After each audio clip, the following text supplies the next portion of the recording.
Hello, I'm Amara Jones, and today is Monday, May 18th. This is Caffeine TV, your daily news brief, here to take you through three headline numbers in just 3 minutes, giving you a different take on everything from housing policy to the Real Housewives. The first number of today is 500, as in $500 million. That's the value of U.S. military equipment transferred by the federal government to local police departments for free. That was just last year alone. But later today, President Obama will announce that that program, as we've come to know it, will come to an end. He'll do so in Camden, where he'll spotlight that city's community policing techniques, but also say that the transfer of heavy weaponry such as artillery-like and tank-like equipment will come to an end, and that the transfer of non-lethal equipment such as unarmed drones and riot gear will now come with lots of strings attached. Now, the issue of police militarization burst into public consciousness last year with the events in Ferguson, where that police department showed up to initially peaceful protests with equipment that seemed something like right out of the Terminator movies, sparking a public outcry across the political spectrum. Now, the program of military transfer began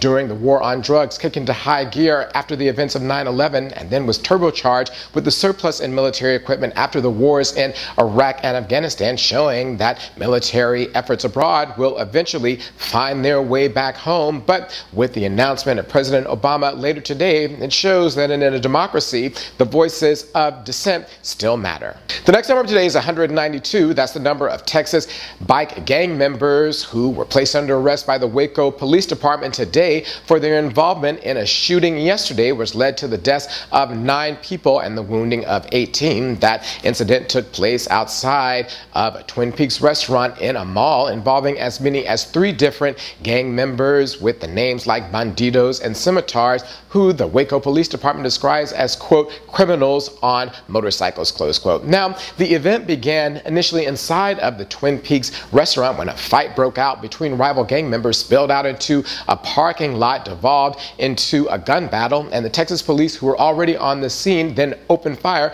on the shootout already underway. Luckily, no innocent bystanders were wounded or killed, nor any of the Texas police. But there is a debate that's erupted on social media in which many have commented on the different disposition of police in Waco versus the events in Ferguson that we spoke about last week, with a photo showing police relaxed and possibly chatting up gang members after the incident has raised serious questions. But the fact that the Texas police showed up guns blazing, killing only gang members, might just actually be the answer. The last number up today is 3 million, as in $3 million. That's how much ISIS earns each day from illegal oil sales from oil refineries and oil fields that it's captured, funding the terrorist network's activities to the tunes of hundreds of millions of dollars each year. But over the weekend, the United States Special Armed Forces mounted an operation in Syria in which they ended up killing the head of ISIS's illegal funding network, Abu Sayyaf, and capturing his wife. But that news was contrasted